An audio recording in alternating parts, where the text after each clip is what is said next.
बिस्मिल्लाहिर्रहमानिर्रहीम।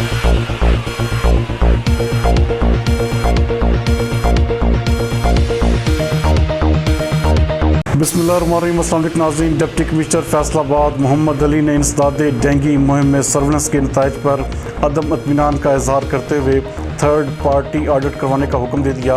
हमारे divisional bureau chief मियां एजाज असलम के मुताबिक उनका कहना था कि दौरान चेकिंग अगर इन तहसीलों से डेंगू लार्वा बरामद हुआ तो मुतलकीन के खिलाफ गफलत और लापरवाही की रिपोर्ट्स सेक्रेटरी लोकल गवर्नमेंट को भिजवाई जाएंगी। उन्होंने ये हुक्म डिस्ट्रिक्ट एमरजेंसी रिस्पांस कमेटी बराए इंसदाद डेंगू के इजलास की सदारत करते हुए जारी किया, जिसमें डेंगू लार्वा के खिलाफ इंसदादी कार्रवाइयों का जायजा लिया गया।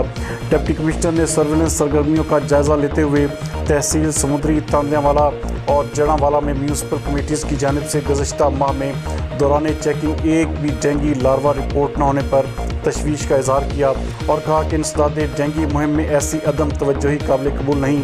उन्होंने तहसील एमरजेंसी रिस्पांस कमेटीज़ के इजलासेस बाकायदगी से मुनक्किद करने और डेंगू लार्वा का मौजब बनने वालों की दुकानों को सील करने की हिदायत की।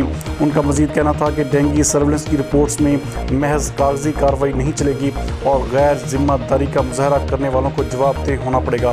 डिप्टी कमिश्नर ने बाज़ महकमों की जानिब से इंसदाद डेंगू मुहिम में मोबाइल एंड्रॉयड फ़ोन से कारकर्दगी रिपोर्ट्स अपलोडिंग में सुस्त रवि पर सरजश भी की और उन्हें सख्त वार्निंग जारी करते हुए कहा कि मानसून मौसम में डेंगू की अफजाइश के खतरात मौजूद हैं, लिहाजा तमाम महकमों के डेंगू सर्विलेंस पर मामूर अफसरान व स्टाफ फील्ड में आंखें खुली रखें और कोई मुश्तबा मुकाम या जगह नज़रों से उजल नहीं होनी चाहिए। इजलास में assistant commissioner Syed Ayub Bukhari, Umar Maqbool, CEO health doctor Mushtaq Ahmed Sipra, DHO doctor Bilal Ahmed और मुख्तलिफ महकमों के अफसरान भी मौजूद थे।